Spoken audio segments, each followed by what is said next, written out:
Hello, guys. My name is Sonia Singh, and I welcome you to another episode of Searching Paradise. Today, we have an amazing guest. Her name is Yasmine, and she's straight from UK. She comes with a lot of experience on child, on work, on relationship management, and so on. Please welcome Yasmine. Hi Hi, there. Yasmine. Hi, how are you? Thank you very much for having me here today. It's a real Pleasure. pleasure. It's a pleasure for me. I get to learn so many things. I get to speak to you, and off camera, whenever we speak, we have such a good vibe, and I just feel so comfortable talking to you. So I couldn't wait to record this with you. Thank you so much. Thank you so much. Thank you. I would like to start this off. Please tell us something about yourself, something about your life. And I know you come from a very different and a very mixed background, so I would want to talk about it. Please tell me. Okay, so my life, very fulfilled, very long, very good life. I've had a good life. So I'm having a good life, should I say. So I was born from a Spanish mother and an Indian father. They got married, and I was very happy to say they got married through what we call a love marriage. So they chose to be with each other, but they also then unchose to be with each other, leaving two daughters, and that was myself and my older sister.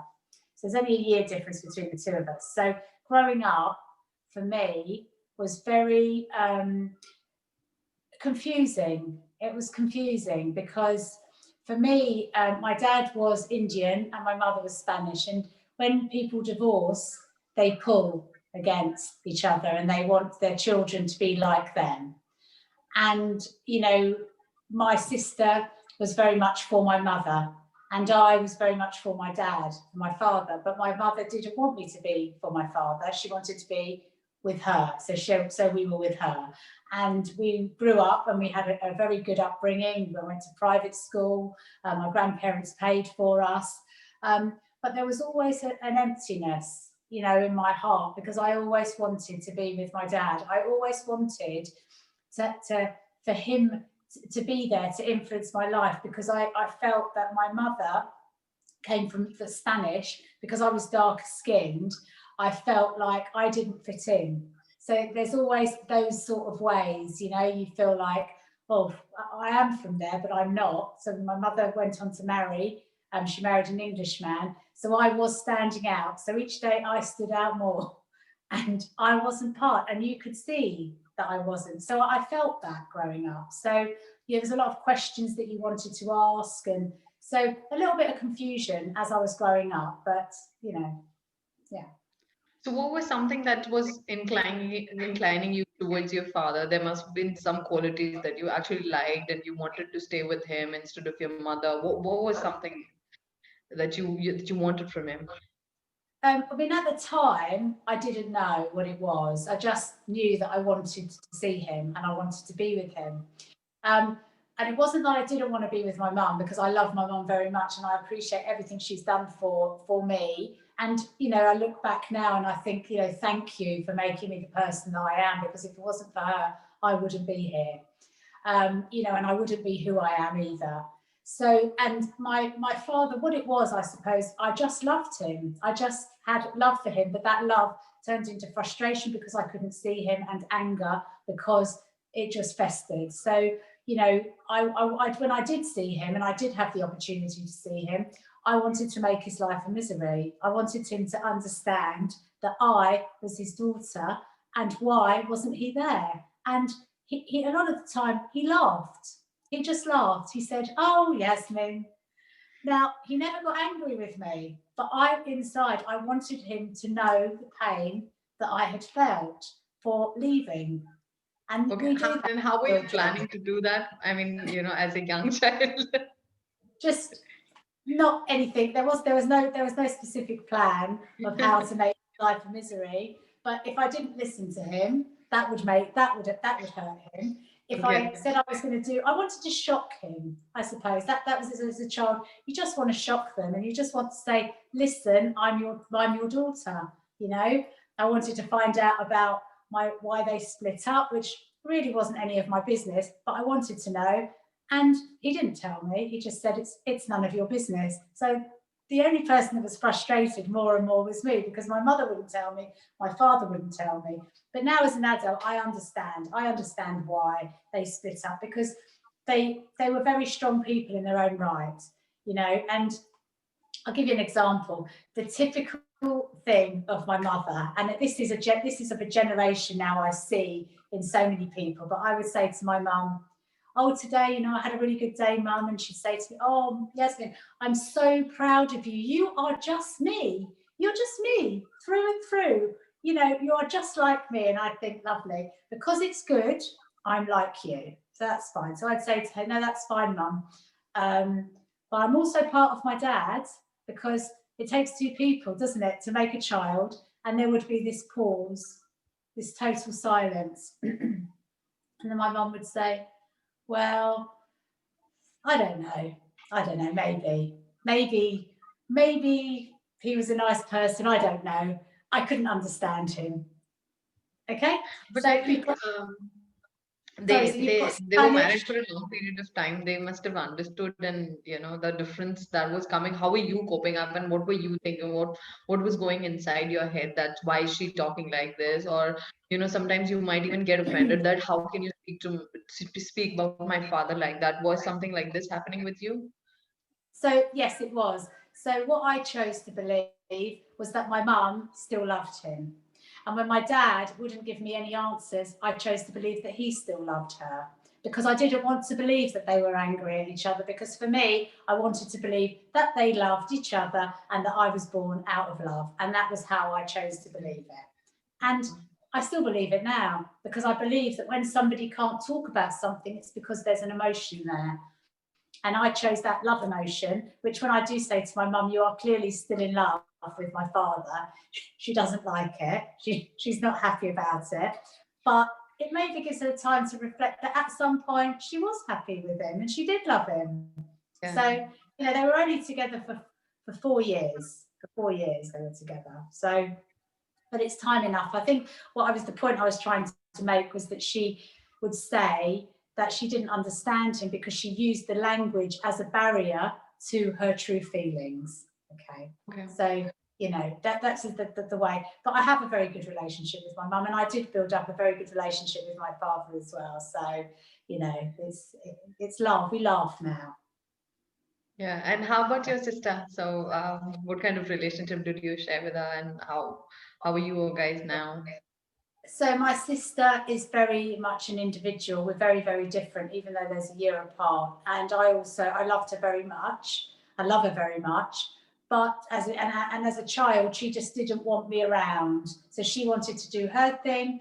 I did my thing. So she wanted to be very individual. And my mother brought us up to be very individual. She wanted each of our personalities to shine, and they did, So yeah, she's good. She lives with my mother in Spain. Okay. And then what happened? So, are you connected to any of the Indian traditions? Do you know anything about it?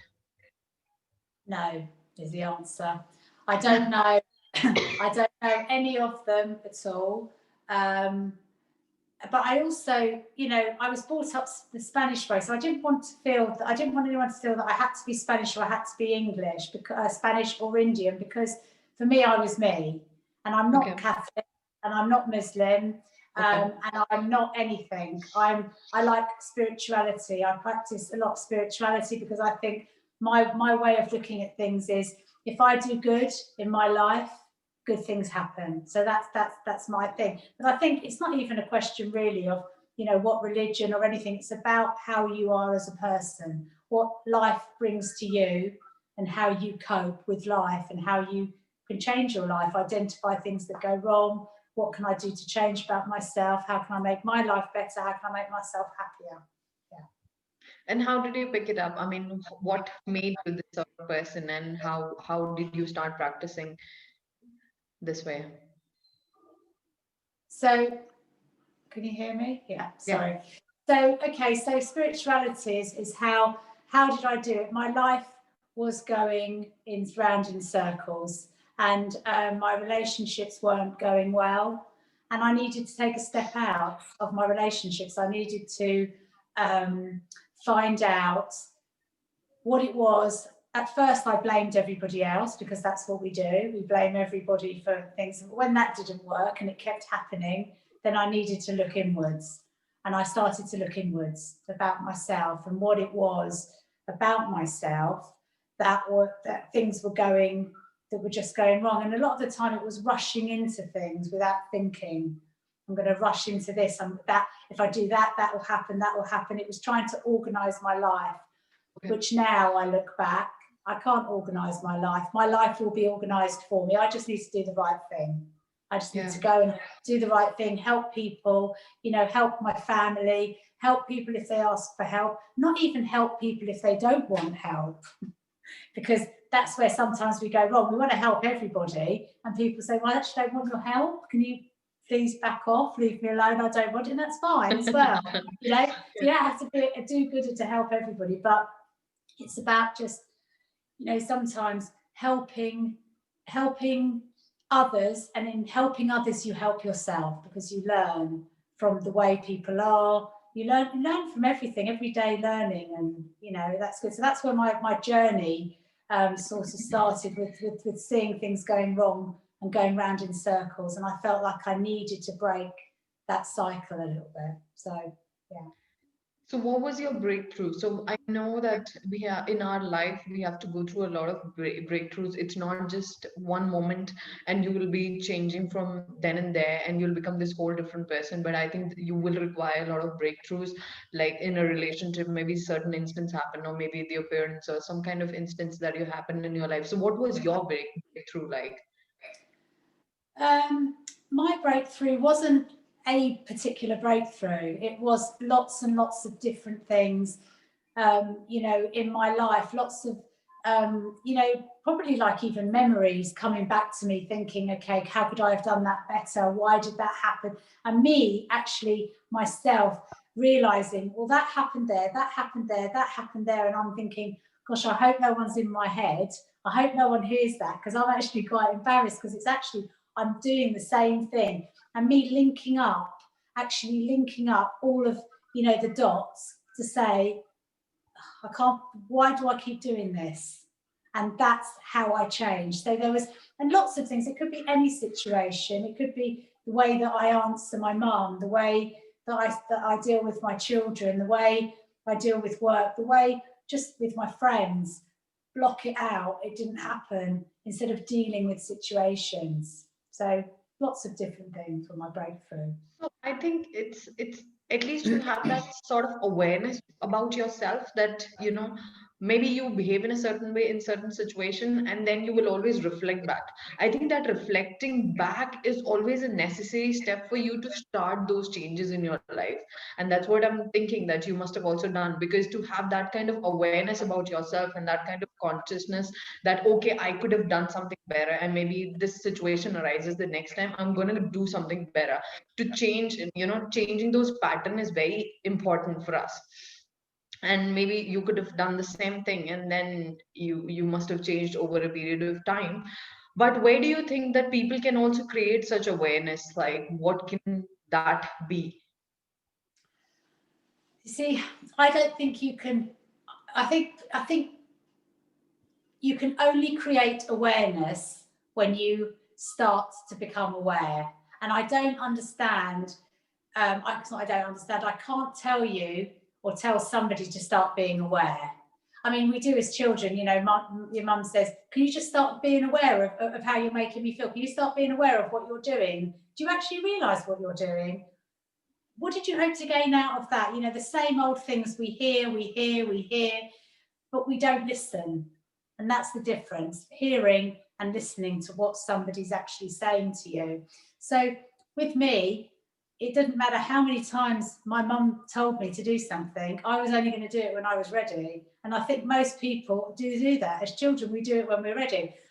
Although, sometimes if you say to a child, don't do that, they do it.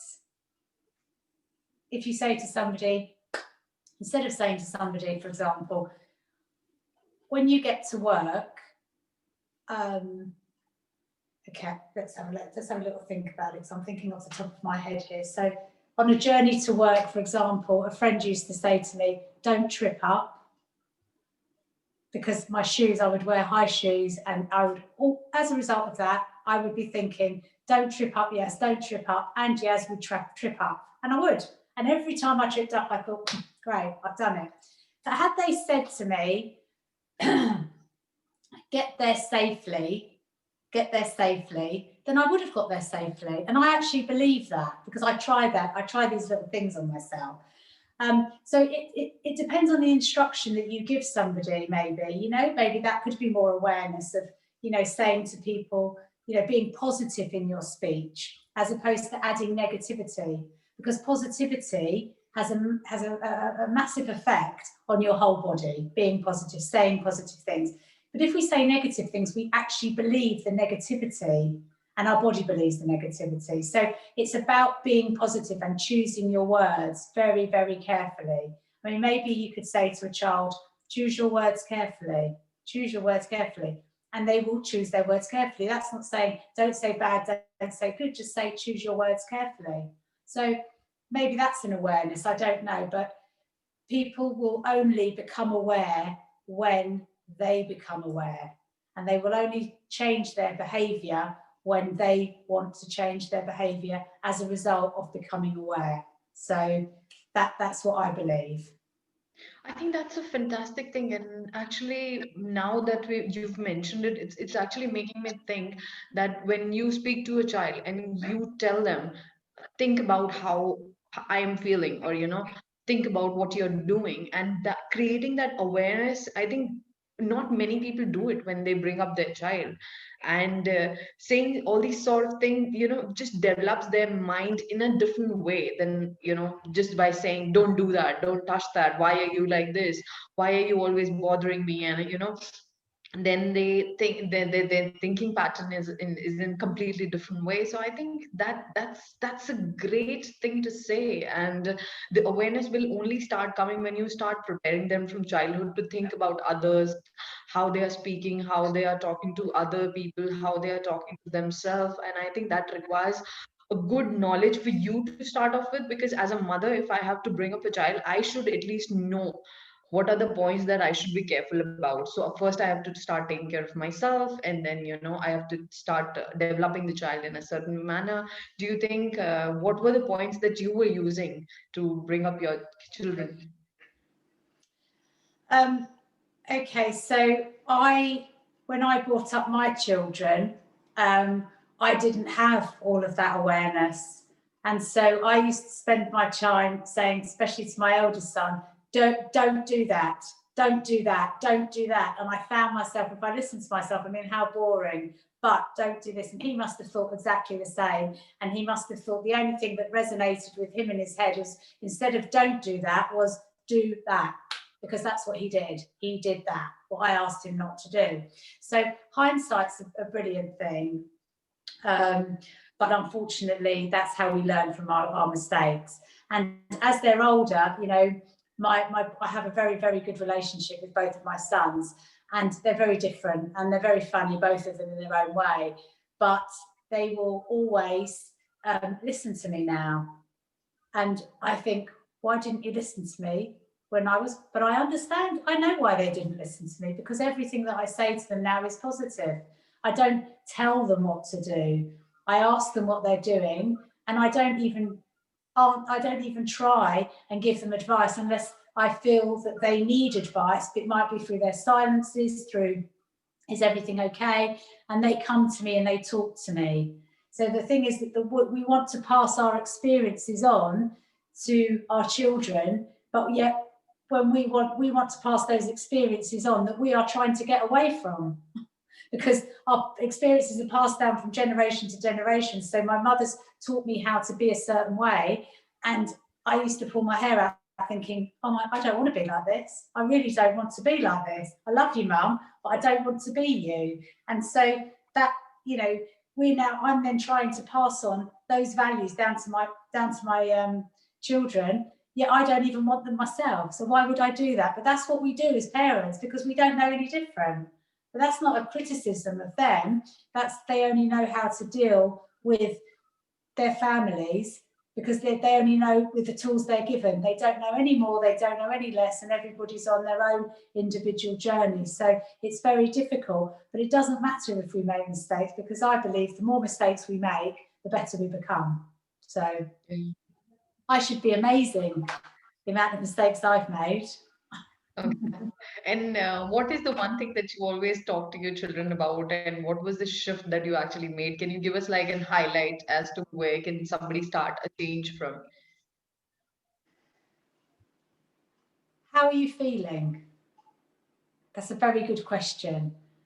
And it opens up so much. How are you feeling? Because none of us know how we're feeling most of the time, even as adults. We might say, yeah, I feel angry. Oh, I'm really angry because of this. But how are you feeling? So explore how you're feeling. And when a child has to think about how they're feeling, or your child, they have to think about a situation that maybe led them to feeling a certain way. And in exploring that situation, they might then see how they have got to there, how that situation made them feel. They may think, actually, if I'd have done that better, I might be able to go down that avenue. So how are you feeling shows care, consideration, shows that you're going to give them time to listen to their answer. And it's a lovely way. It's giving children that time to actually, and importance to answer that question, because we live busy lives. And what we want is, one of the mistakes I used to make as a mother was, I'm going to work. I need you to get you to bed. I need you to get up. I need you to eat your breakfast. I need you to eat your lunch. I need you to eat your dinner. What do you want? Okay, Mum, can I have this in my sandwiches? No, I've only got this. This is what you're having. Oh, great. Why bother asking? Well, exactly. Why bother asking if I'm going to give you what you're going to get anyway? So, but these are all things that, it's the frustration. If you think back, you might actually think, well, actually, I did ask them that question, and I actually gave them another answer. So it's being aware of your words, being aware of how you come across with your children. But being able to ask that question, how are you feeling, is a really big thing, because from there comes everything. Because if they're feeling sad, or if they say, I feel a bit upset today, Mum, well, we're going to find out what's the reason you feel upset. The reason you feel upset might be because something's happened at school. Getting that out and being able to talk about it is very, very big for a child. That's how I would have liked as a child, my mother to have asked me. And so, maybe everybody else maybe think, how would they like to have been treated? Because how they would have liked to be treated, to then treat somebody else, then you're helping somebody. You can't go past, you can't go to the past, and you can't move forward. You have to stay in where we are in the present. But right now, if you can help somebody not go through what you went through, then surely that's a really good thing. Yeah, I think it only comes from when we are discussing all of it. I can only say that it can all start the relationship that you have with yourself, the relationship that you have with your children and with your own parents. It only starts from the relationship that you have for yourself. Because to think about all of these things, you need that kind of awareness. As to firstly, you have to take care of yourself as to how you are feeling. So until and unless I don't know how do I feel, even if I'm frustrated, I am definitely going to take out that anger on somebody else. And for sure, it might be the children that are there with me, because they are easier to do that. We can easily take out our anger, and poor little thing, they can't do anything. So I think that's what happens in most of the cases. And in India, I see this a lot. And personally also I've experienced this, so I know this happens. So where can women start I mean, yes, it's a fact that you've just mentioned that you cannot be aware unless you don't want to be aware of it. And I'm sure this also reflects in relationships with their spouse as well. Do you think that is somewhere relatable? I think everything is. I think you're absolutely right. I think it starts off with, you have to know yourself, you have to love yourself, you have to be aware of how you're acting around people first. And I think most of that happens when you stop and you think about what you've done, so to reflect, or what you've said, or in that situation. I think a lot of relationships, you feel like you go and speak to your friends and you say, "This is what I've done. This is what he's done." Well, we don't actually say, to be fair, this is what I've done. You say, "This is what's happened. This is what he's done. He's done this. He's done that. He's done this. He's made me feel. He's made me feel." But actually, how many times do we actually say, "Well, I wonder how I've made him feel," or "I wonder how he's feeling"? We're so wrapped up in everything about us that we don't stop to think about the other person. So if everybody took responsibility of that, then I'm sure we would have better relations. But the children um, learn; they learn from us. So it doesn't start from a child at home; it starts from the parents, and it's like then it starts from their parents and their parents. So if the parents can become aware or can just stop and think about what they want. What's the outcome that they want? Do they want that child to get to school safely with all of their uniform? Do they want them to go calm? Do they want to remember their PE kit? Do they want them to remember their lunch? Do they want to remember everything? Well, how would you get yourself organised in the morning with all of those things? And how would you feel? How would you make sure that you got to school safely? And I think is calmness. So if you're giving that child time to think or to say, what do you need to get tomorrow? What things would you need? Oh, your PE kit. Oh, okay. I haven't seen that for a while. Where is it? They may have to go and find it. What would you like for lunch? I've got this. What would you like? This choice or that choice? Okay, I'd like that. Okay. Next week, I might go and get you that because that's what you like. Calm. What time do you think you need a bath tonight? Yeah, I mean, obviously, if they're children and they're mucky, they're going to get a bath, very young. But as they get older, do you think you need a bath? Do you think you need to go and do this? What do you think? How would you like to go to school? Would you like to go to school looking amazing and feeling amazing with your lovely clean hair and your lovely clean, and not have to have any teachers say to you, "Where's your PE kit?" or "Where's you haven't got your lunch?" or feeling good and strong? What do you think you need to do that? And I know these are really conversations that children don't want to hear, but we have to give them time to talk, and we don't because we're busy. We're too busy, Yeah, that's what I wanted to ask you. Like, because I know mother's always busy since I am independent and I'm single and I don't have time for a lot of things about myself.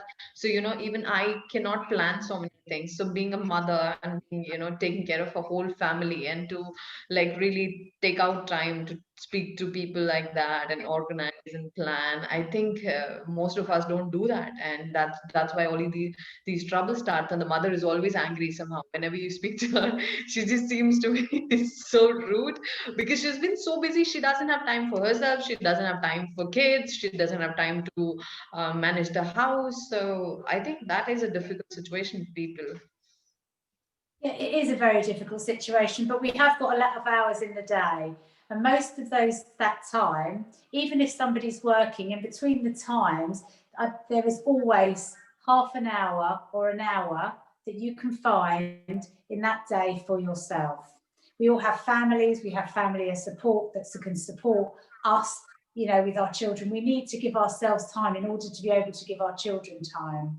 So, a little bit of nice relaxing bath or a nice, a little walk on your own when all the thoughts come to your head, anything, just something that you like doing. Because when you stop giving yourself what you want, you then resent other people for taking your time away. So if you can give yourself a little bit of time, then you won't resent your children for taking that time. As much as you love them, we all resent people who can't. We blame people and we resent them because we haven't got any time for ourselves. But that's in our control. It's not anyone else's. So if we do that, then we will find that time. And there's just little things that we can change about ourselves. Yeah. I think that's the self-care and the self-pampering comes in. So if you can at least have 10 minutes, 20 minutes, half an hour to yourself, at least you'll be at peace.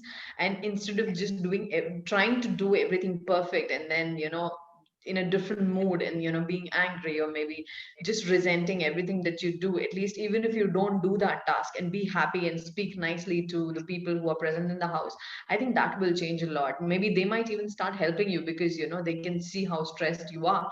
But when you take the duty of doing everything by yourself, I think that just makes it even more difficult for everyone. And you're right. And I mean, out of a lot of imperfections comes perfection. Okay, so maybe the way we look at things, we think we're doing the same thing day in and day out, and we are thinking that we're doing the best for our children. But how many times do we actually stop and say to our children, how would you do it? This is my life. How would you do it? What would you change to see mummy happy? Or what would you change if you were me? Simple question. They love it because they're in control and they can say, right, this is what I'd do. I'd let me go to bed at midnight. I'd let me do this. And once all that's over and done with, you then find out, well, other people's not values or importance, but other people's points of view. And you're looking into your children's point of view, and there will be something that you think, gosh, I've been so busy and so stressed, I didn't realise that that's the effect that they had on them. I had that effect on them, and and you think, I'm not going to do that again, because it is sometimes children make us think. It doesn't matter how old they are. I know my children make me think a lot of the time. They say to me, Mum, stop texting me, stop calling me. I'm okay. Okay. Okay. And then right, yeah, off again. And it's not until they don't answer and I say, you don't answer. No, I don't answer, Mum, because you don't listen, do you? I've asked you not to. Okay. So we all do it every day. Even though we try, we still slip into our ways. But yeah, asking children maybe how they would do something better. Maybe start with baking a cake or doing, folding things up. What would you do? From conversation comes conversation. From the minor little things come other things, and that's how we get to know our children. How can we get to know our children if we don't give them time to talk and to explain how they're feeling? Yeah.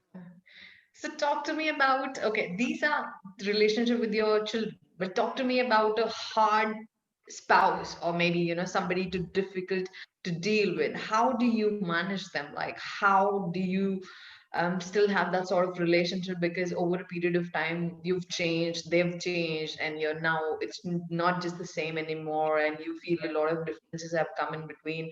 How do you deal with those people?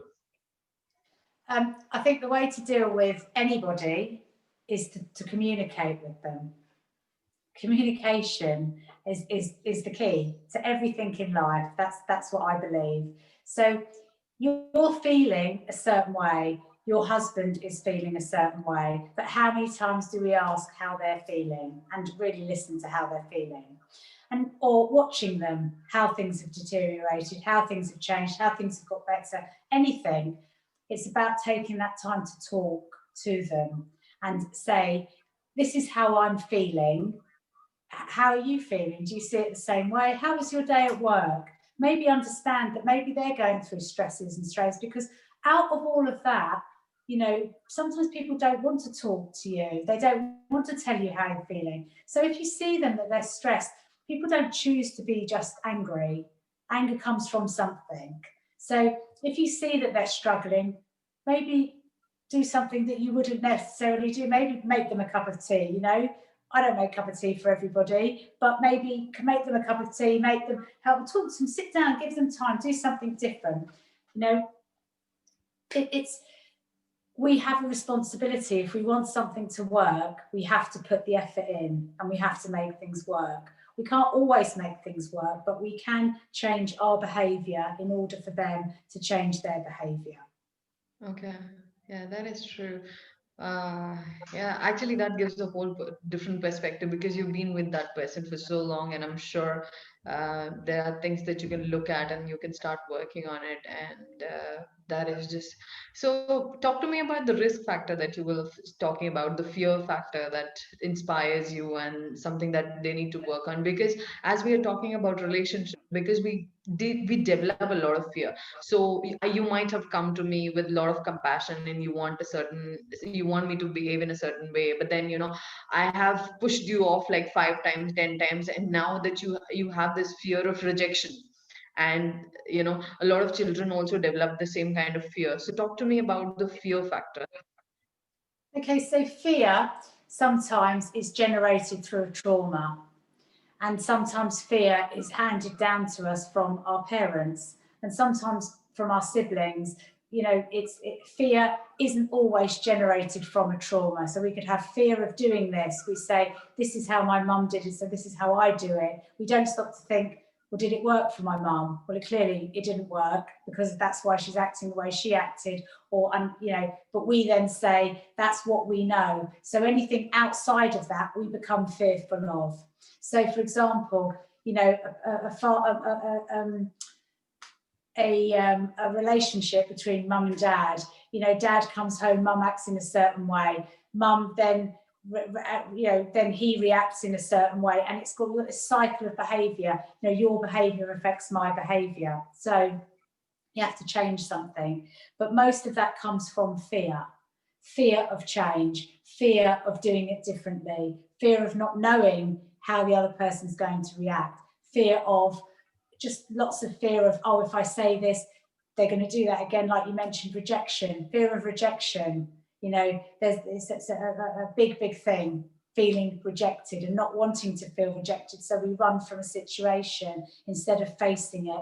What's the worst that can happen? Well, the worst that can happen is they reject me. Well, they're going to do that anyway, because that's what I thought they were going to do. So what's the worst? So try something different. And this is, the rejection side of things, comes from inclusivity. So, for example, if somebody feels rejected, maybe they will then go on to want to change their behaviour by trying to include other people in things, being inclusive, which is very important. So although we may feel rejected, but we don't know how the other person feels, they may also feel rejected, in which case it was why they push you away. But again, a lot of these things are it's about communication, because how will we ever know how somebody's feeling unless they tell us? Yes, we know from their actions, we know the end result of how they've been feeling, because the end result is to be horrible to somebody, okay? Or to be quiet and not talk to somebody, or to act in a certain way, but that's how the end result is.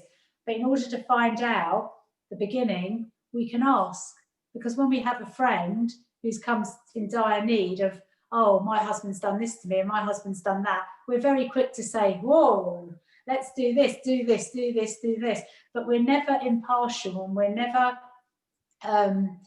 we never stop to say to them, why don't you communicate? Did you ask him? You're telling me, don't tell me, tell him. We don't say that, do we? We just say, well, do this. So, Yeah, that is true. I mean, it happens every time, and I've seen couples fighting about the same thing, and then and I wonder, like, you've known the person for so long, and what has happened right now that is so difficult between you guys, and you must have had good memories, and how did they become all of a sudden? I mean, something could have, they could have experienced, and they might also be having some kind of fear that they're not able to open up. So that's always a possibility. But do you think sometimes people are just straight up not to deal with, some kind of toxic behaviors that they always show? Do you think that is also possible, and how do you deal with them? um, so sorry, the question you're asking, so if it's something toxic, how do you deal with toxic behaviour? As in, okay, so if, for example, if a person, if their behaviour together is toxic and it becomes violent and it becomes abusive, I wouldn't say to anybody, try and talk to them. I think I would say, get yourself out of that situation. And also, if there are children present, children need to be looked after. Children need to be they need to feel safe. So if it's toxic because it's violent, then you just go. You have to find a way of getting out of that relationship. But if it's toxic in another way, I mean, toxicity can go from the minor to going through the same old thing all again and never get anything solved. Again, you have to break that cycle. Somebody has to be the adult in the relationship, and somebody has to say, let's go from here. Let's, move away from this behaviour. So I'm going to change my behaviour. I'm going to say to you, instead of when somebody comes back and they're angry and moaning about something or other from their work, I'm going to say, change it. How are you? What's happened? Instead of, oh, here we go again. What's happened? Show some compassion, show some care, show some understanding. Talk, communicate. I mean, toxicity only becomes toxic if you want to. Two people have an argument because there's two people. One person can't have an argument with themselves. They won't have an argument. So if you don't say anything and you get on with your day-to-day stuff, then you're not going to argue. Give people time just to breathe. If they want to go out and they want to have a breather, let them out to have a breather. Let them do what they need to do and be who you are. But toxicity, it depends. There's lots of different ways of feeling toxic, but only you will know how your relationships. Okay, I will give you an example of toxicity, and maybe you can tell me how do you deal with it. And let's just say, there's this husband and wife. They have two kids who are grown up, say 16 and 18, or maybe 16 and 18. I think decent age, and they don't have any more things to talk about, husband and wife. And sometimes you feel that they shout at each other and they call each other names, and the children can see, and now the children are really worried about how do you communicate. And maybe the children might have started taking sides, either with the father or with the mother. So that kind of toxicity is what I'm talking about, that it's straight up toxic. Like, you just know that there's a lot of trauma that they've gone through, and now they've become like this to each other. Okay, so the so what's the what first of all, you have to identify the problem. You have to identify what is the problem. Is it the problem that Jimmy's taking sides with mum and Davina's taking sides with dad? What's the problem? They're bickering, they're arguing, they've both got their own ways of how to deal with things. Again, communication, it boils down to, communicate with each other. Why? I think they should do this because this and this. You think because of that. So maybe one day we'll do this and one day we'll do that. Maybe change your perspective, put yourself in another person's position to actually understand how they're feeling. Yeah, that's one thing. So is it a problem because mum wants both of her children on her side, or is it a problem because dad wants the children on her side? Is it a problem for one to be one on one? Children learn from their parents' behaviour. It's learned behaviour. So they're, mum's with daughter and dad's with son, or it could be the other way around. But usually that's what we've got, this divide is everything, isn't it? There's a divide. Does it matter? Does it really matter if son, they know, they love you, they're there, that there's care, but as adults, we have to change our behaviour for our children to understand what's wrong. So it's toxic because you want it to be toxic. Otherwise, you need to get out. Okay. And how about situation? I mean, I'm sorry, I'm giving you a lot of situation, but this is something that I really want to talk about because this is what I see and which is happening. So if the relationship is toxic because a lot of resentment is there because of the in-law side, or maybe that they have experienced a lot of pain, and at least, okay, let's just say the women or one of the person has a lot of awareness that this can be worked out, and I have a lot of compassion towards the other one, and I want to sort things out, but your partner is not responding and they're just completely shutting you off. What do you think that the person can do in that certain instance? Very difficult. So it's very difficult to say what to do in those situations. But if you're desperate that you want to talk to somebody and that person's not talking to you, you can't make somebody talk. But what you can do is talk to somebody else, because what this is about, it's not about making somebody talk. It's not about you changing their behaviour. It's about you changing your behaviour to make you feel better, to put in your boundaries, to be happy with yourself, and ultimately to have self-love. So if you're in a situation that's making you upset, why are you in that situation? What are the reasons you're in that situation? Are the reasons is because you want to have that control over everybody, in which case then who's controlling who? Or is it because you feel that you want him to listen to you or her to listen to you? What is the problem? So you can't try, just because somebody doesn't want to listen to you, if they don't want to listen to you, there's nothing you can do, is there? You can't make them listen to Yeah. you, but you can help yourself be happy by changing your behaviour and by saying, well, actually, why am I letting that person's behaviour affect me? How can I stop that person from affecting me? Okay. And eventually, when the person sees that their behavior is not inflicting so much upon them, so they might also calm down and they might even start approaching and they might even open up. That could be a possibility. Otherwise, anyways, you're at peace. So whether it's this way or that way, at least you are at some level of peace that you have experienced. So I think it is all about self-love that one person should concentrate on. Yes, I do, absolutely.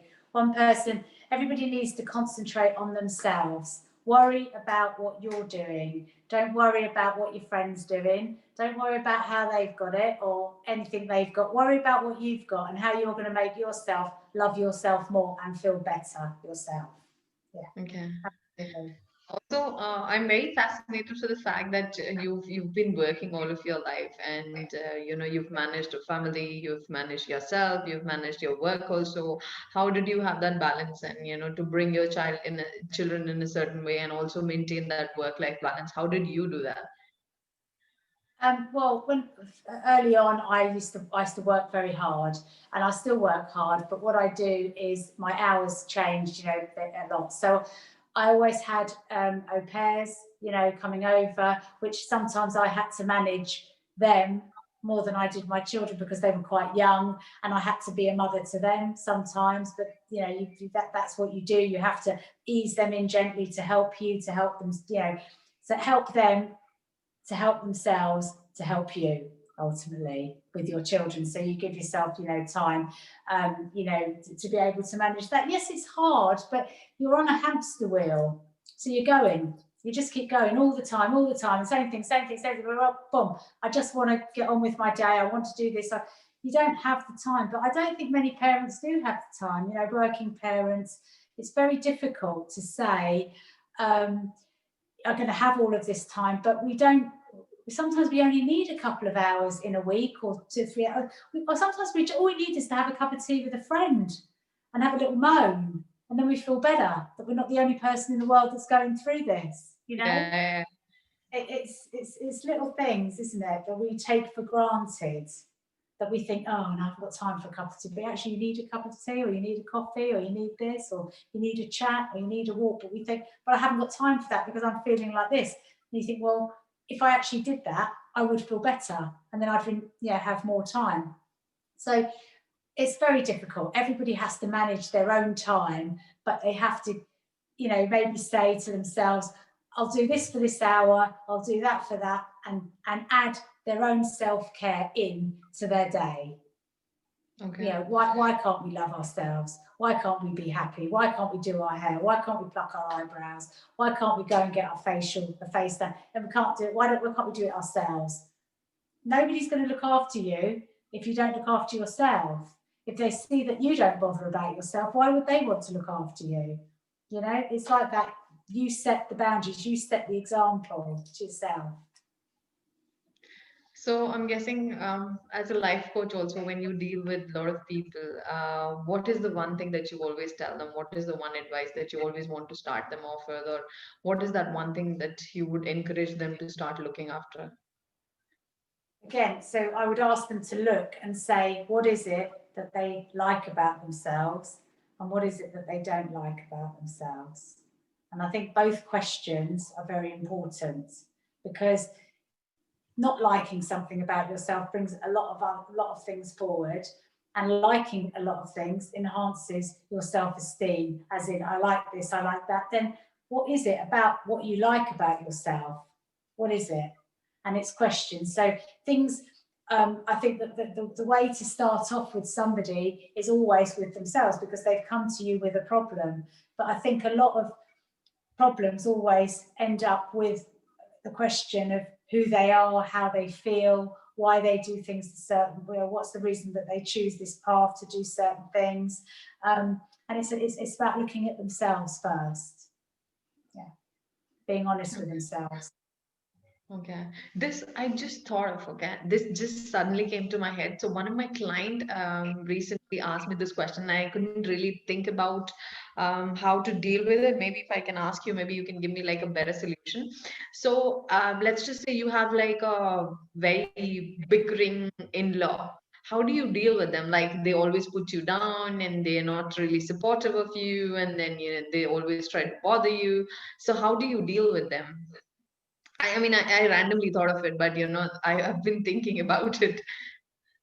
Okay, so you've got somebody who's trying to put you down. So firstly, you have to Yeah, think maybe about.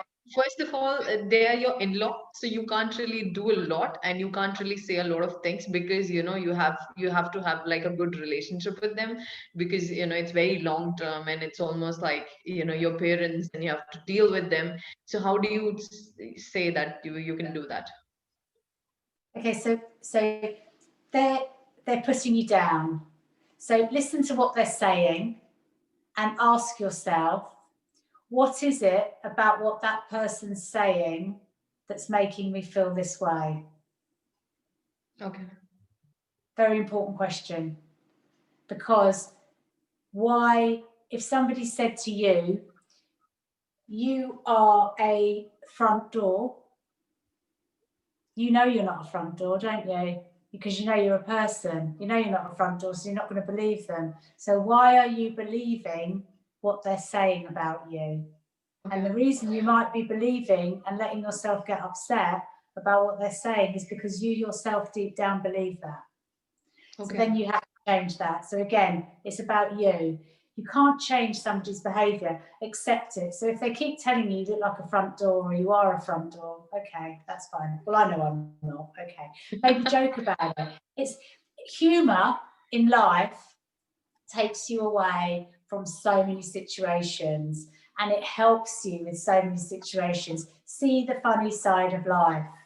Nothing really matters, does it? If it's happened, you can't change it.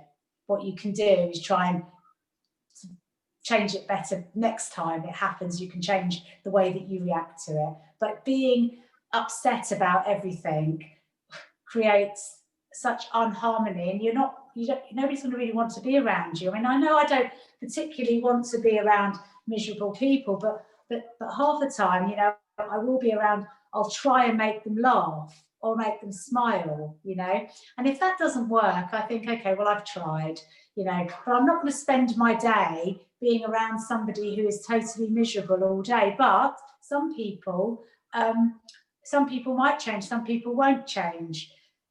But if I'm happy and I don't let that person's behaviour affect me, I've won. I've won, haven't I? Because Yeah. I've put my own boundaries inwards, and I'm happy. I've dealt with the situation. I smile at them. People don't know what you're smiling about. And sometimes they actually, if you try it, they actually react to your smile. If you smile and you smile long enough, they think what she's smiling about, but they mimic what you're doing. So you've got a Yeah. smile. So there's lots of ways you can deal with it, but it's about asking yourself, why is her behavior affecting me? Yeah. I think that's a fair way to look at, and something that you should always look at is to laugh at the experience that you have and not be so serious about them. So this is a practice that me and my brother always have. Not consciously, we don't do it, but whatever trauma that we've gone through. So my brother always makes fun of me. So whatever that I've done in the past, maybe a toxic relationship, or I was being a jerk as a person. So he would always laugh, and he would make so much fun of me. and of my mistakes, and even I laugh at it, because there's no point dwelling in it and thinking, oh, don't say like this to me, and how can you talk to me like that. Instead, I will just laugh, and I think I will even make more fun about it. And that's how we deal with all of our trauma that we had in the childhood.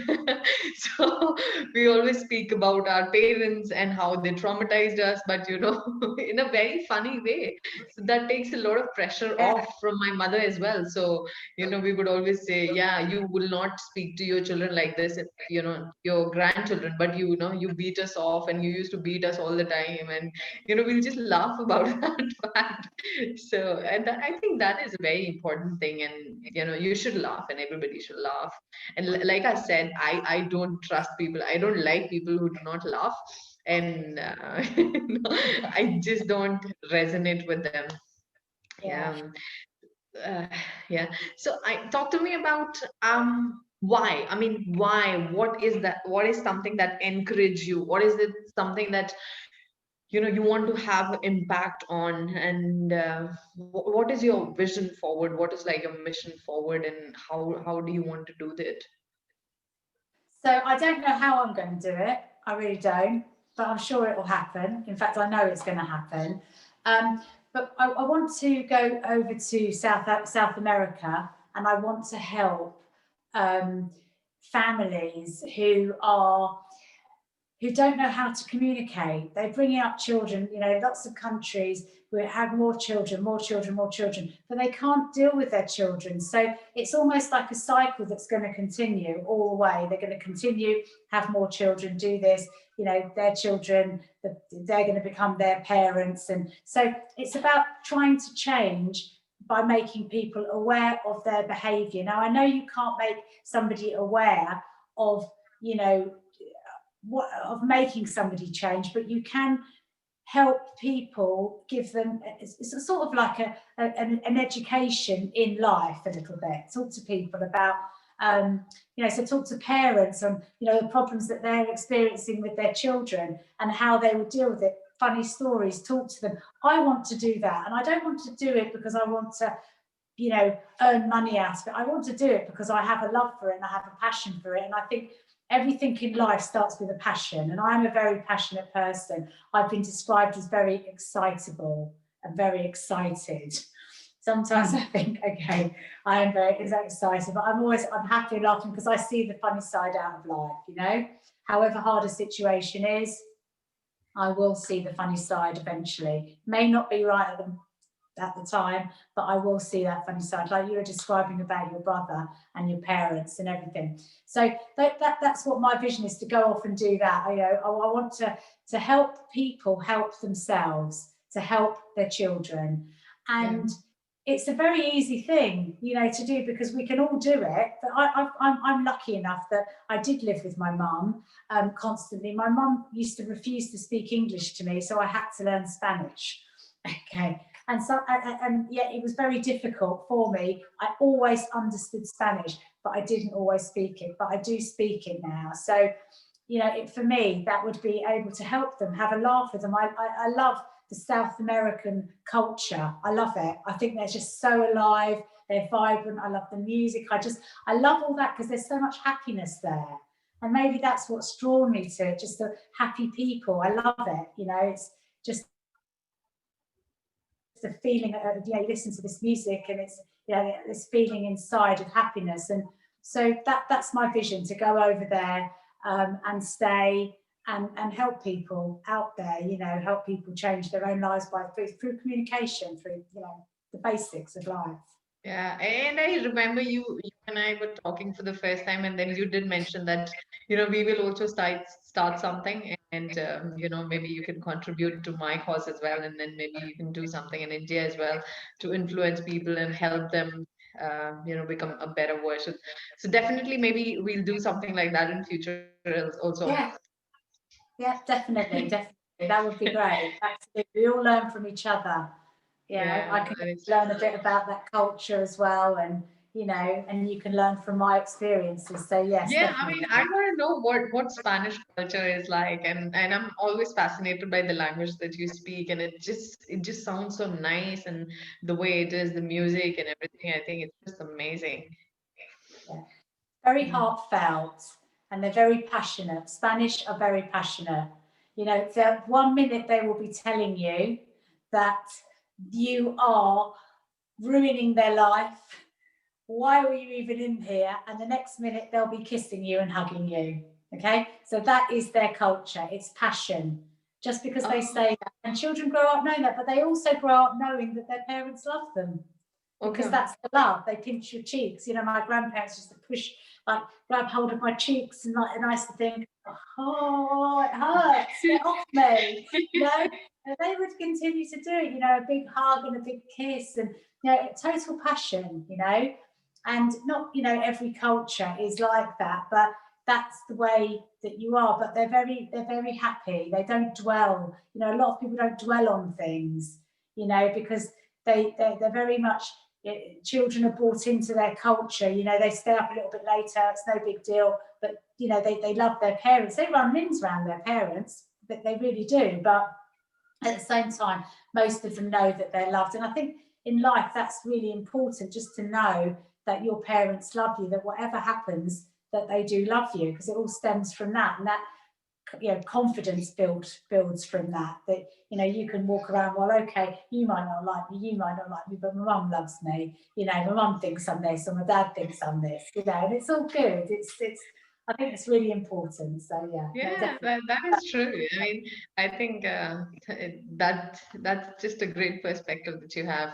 Out, people can really reach out to you, because the moment I speak to you, I feel so good, and it's always the vibe that, you know, I can come up with any kind of problem, and you know, you'll be able to help me. And people should do that. I would really say to whoever is listening this, like, reach out to you and get help in any sort of manners that you think you are stuck in, you have a difficulty and you don't know what to do, and they should just reach out to you and you'll be able to help. This has been an amazing conversation. I enjoyed it so much. Thank you so much for giving me so much time. This was amazing. Thank you. Thank you, Sonia. You know, I've really enjoyed it. You know, just having to answer and think about things, it's given me more food for thought, you know, and of what I want to do and everything. And, you know, so please encourage everybody, you know, give them the name for my Facebook. That's how you can get through.